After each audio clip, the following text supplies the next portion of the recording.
नमस्कार, मी अतुल देवगरे सरदार ॲग्रिकेममधून आलेलो आहे। मी नाशिक एरियामध्ये पिंपळगावमध्ये आलेलो आहे। पिंपळगाव बसवण इथं आमची अंगूरमध्ये ट्रीटमेंट होती। सरदार ॲग्रिकेमचा आम्ही इथं फ्रेश यूज केलेला आहे।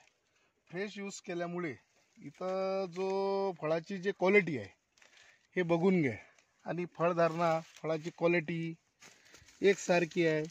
आणि इथं आम्ही फ्रेशमध्ये असं समजा का एका 4 फवारणी केलेली आहे इथं सरदार ॲग्रिकेमचं फ्रेश। त्याच्यामुळे ह्या अंगूरमधली जी क्वालिटी आहे हे एकसारखी आहे, आणि कोणालाही यूज करायचं असेल तर सरदार ॲग्रिकेमचं फ्रेश यूज करू शकता। धन्यवाद।